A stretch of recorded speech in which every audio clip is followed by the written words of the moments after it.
প্রথমেই এখানে একটা আমি বাউলের মধ্যে নিয়ে নিলাম 1 কাপ পরিমাণে সুজি। এই সুজিটার মধ্যে আমি ঠিক 1 কাপ পরিমাণে উষ্ণ গরম জল অ্যাড করে দেব। তারপর আমি জলটার সাথে সুজিটাকে ভালোভাবে মিশিয়ে নিচ্ছি। শুধুমাত্র সুজি দিয়েই কিন্তু এই রেসিপিটা খুব সহজে তৈরি করা যাবে, তৈরিও হয়ে যাবে খুব তাড়াতাড়ি, আর খেতেও হবে দুর্দান্ত। সুজিটাকে ভালোভাবে জলের সাথে মিশিয়ে নেওয়ার পর আমি এটাকে ঢেকে রেখে দেব 10 থেকে 15 মিনিটের জন্য। অন্যদিকে আমি একটা পুর রেডি করে নেব। তার জন্য এখানে প্রথমেই একটা কড়াই বসিয়ে দিলাম আর তার মধ্যে দিয়ে দিলাম 3 থেকে 4 টেবিল চামচ পরিমাণ সয়াবিন অয়েল। তেলটা ভালোভাবে গরম হয়ে এলে আমি এখানে 15 থেকে 20টা কাঁচা বাদাম নিয়েছি। বাদামটাকে আমি বেশ কিছুক্ষণ সময় ধরে ভেজে নিচ্ছি। 2 থেকে 3 মিনিট ধরে মিডিয়াম আঁচে আমি বাদামটাকে ভেজে নেব। আপনাদের কাছে যদি কাঁচা বাদাম না থাকে আপনারা কিন্তু এখানে ভাজা বাদামও ইউজ করতে পারেন। বাদামটা ভালোভাবে ভাজা হয়ে গেলে আমি বাদামটাকে তুলে নিচ্ছি। এবার এই তেলের মধ্যেই আমি দিয়ে দেব 1/2 চামচ পরিমাণে গোটা জিরে। জিরেটা হালকা ভাজা হয়ে আসলে আমি এখানে দিয়ে দেব একটা পেঁয়াজ। পেঁয়াজটাকে আমি আগে থেকেই কুচিয়ে রেখেছিলাম। আমি এখন এখানে কোনো রকম লবণটা অ্যাড করছি না, আমি আগে পেঁয়াজটাকে ভালোভাবে ভেজে নিচ্ছি।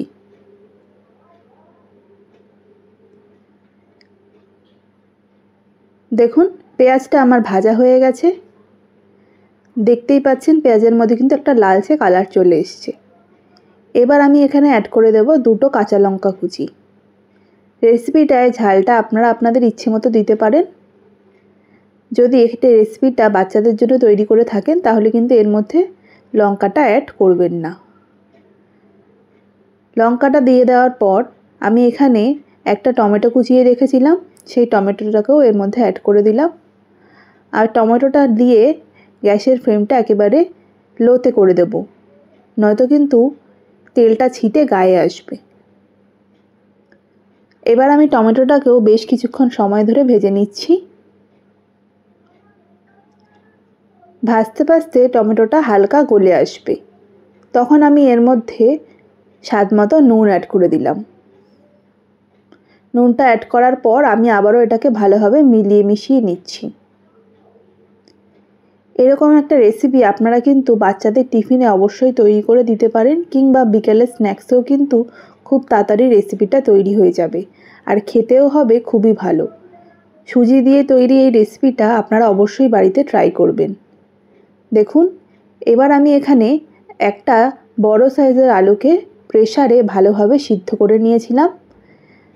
আমি আলুটাকে যেহেতু একেবারে ভালো করে সিদ্ধ করে নিয়েছি তাই জন্য গোটা অবস্থাতেই আলুটাকে দিয়ে দিলাম। আপনাদের আলুটা সিদ্ধ করার পর যদি আলুটা একটু হালকা শক্ত থাকে তাহলে কিন্তু সেটাকে গ্রেট করে দেবেন, তাহলে একেবারে মিহিভাবে মিশে যাবে। আমার আলুটা যেহেতু একেবারে ভালোভাবে সিদ্ধ হয়ে গেছে সেই জন্য আমি গোটা অবস্থাতেই দিয়ে দিয়েছি। আর এইভাবে স্প্যাচুলার মাথাটা দিয়ে আলুটাকে ভালোভাবে ভেঙে নিচ্ছি। দেখুন আলুটাকে আমি ভালোভাবে সবজিগুলোর সাথে মিশিয়ে নিয়েছি। আর এরপর এখানে দিয়ে দিলাম স্বাদমতো নুন। নুনটাকে দেওয়ার পর আমি আবারও এটাকে ভালোভাবে মিশিয়ে নিচ্ছি। নুনটা অবশ্যই আপনারা টেস্ট করে নেবেন, একেবারে বেশি পরিমাণে নুন কিন্তু দিয়ে দেবেন না। তারপর যে বাদামটাকে ভেজে রেখেছিলাম সেই বাদামটাকে এখানে দিয়ে দিয়েছি।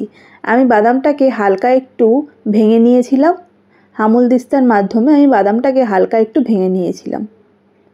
দেখুন তারপর আমি বাদামের সাথে আলুটাকে ভালোভাবে মিশিয়ে নিচ্ছি।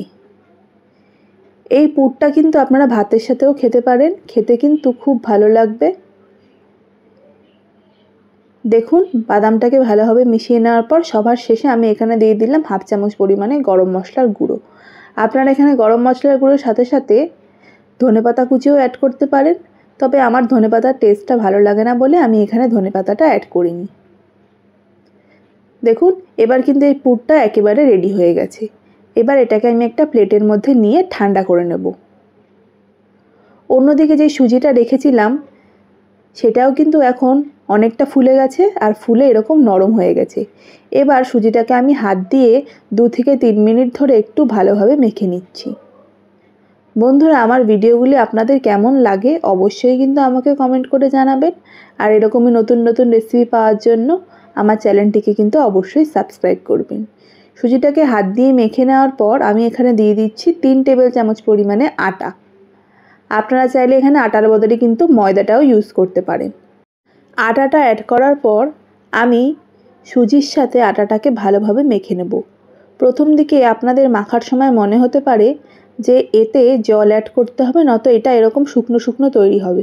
তবে এটাকে মাখতে থাকবেন, দেখবেন 1 ফোঁটা জলেরও কিন্তু এখানে দরকার পড়বে না। এইভাবে মাখতে থাকবেন, দেখবেন এরকম একটা সুন্দর ডো তৈরি হয়ে গেছে। এবার এই ডোটাকে আমি প্লেটের মধ্যে নিয়ে নিয়েছি। আর আমার যে আলুর পুরটা তৈরি করে রেখেছিলাম সেটাও কিন্তু এখন ঠান্ডা হয়ে গেছে। এবার এই ডোটা থেকে আমি ছোট্ট ছোট্ট আকারে লেচি কেটে নিচ্ছি। লেচিটা কেটে নেওয়ার পর আমি এইভাবে আলতো হাতে চাপ দিয়ে দিয়ে লেচিটাকে বড় করে নেব। আটাটা দেওয়ার কারণে এটা কিন্তু বেশ স্ট্রেচেবল তৈরি হয়েছে। দেখুন, লেচিটাকে এভাবে আমি টেনে টেনে বড় করে নিয়েছি। এবার 1 চামচ পরিমাণে পুর আমি এই লেচিটার মধ্যে দিয়ে দেব। পুরটাকে দেওয়ার পর সমান করে শেপ করে নিচ্ছি। আর তারপর এর দিকটা এইভাবে ধরে আমি বন্ধ করে নেব। এইভাবে পিঠের মতো করে আমি দুদিকটাকে এইভাবে ভাঁজ করে নিচ্ছি। তারপর আলতো হাতে চাপ দিয়ে দিয়ে এটাকে আমি গোল করে নিয়েছি। আর এইভাবে আবার এর মুখটাকে বন্ধ করে নিলাম। তারপর হাতের মধ্যে নিয়ে 2 সাইড দিয়ে এরকম করে চাপ দিলেই কিন্তু এই স্ন্যাক্সটা তৈরি হয়ে যাবে। একইভাবে আমি পরেরগুলোকেও তৈরি করে নেব। দেখুন, আমি এখানে সবগুলো স্ন্যাক্স তৈরি করে নিয়েছি আর দেখতেও কতটা ভালো লাগছে। এই রেসিপিটা কিন্তু খুব সহজে তৈরি হয়ে যায়। ঘরে থাকা সামান্য উপকরণের মাধ্যমেই কিন্তু আপনারা এই রেসিপিটা তৈরি করতে পারেন। দেখুন, আমি এখানে সবগুলো সুজির স্ন্যাক্স তৈরি করে নিয়েছি। অন্যদিকে আমি একটা ফ্রাইং প্যান বসিয়ে দিয়েছি আর এখানে দিয়ে দেব 3 থেকে 4 টেবিল চামচ পরিমাণ সানফ্লাওয়ার অয়েল। আমি এখানে যতটা তেল ইউজ করছি ততটা তেলই কিন্তু শেষে থেকে যাবে। একেবারেই কিন্তু এই স্ন্যাক্সটা তেল টেনে নেয় না। তেলটা ভালোভাবে গরম হয়ে আসলে গ্যাসের ফ্লেমটাকে মিডিয়ামে রেখে আমি সুজি দিয়ে তৈরি করা স্ন্যাক্সগুলোকে এর মধ্যে দিয়ে দেব। একদিকটা 30 সেকেন্ড ভাজা হয়ে গেলে আমি একটা স্প্যাচুলার মাধ্যমে অন্য দিকটাকেও এইভাবে উল্টে দিচ্ছি।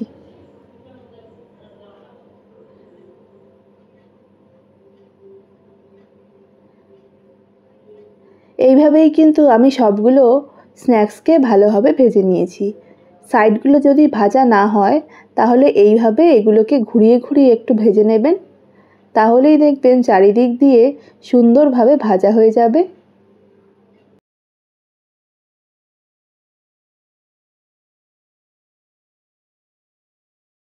কিন্তু এই স্ন্যাক্সগুলো একেবারে রেডি। এবার এইগুলোকে আমি প্যান থেকে তুলে নিচ্ছি।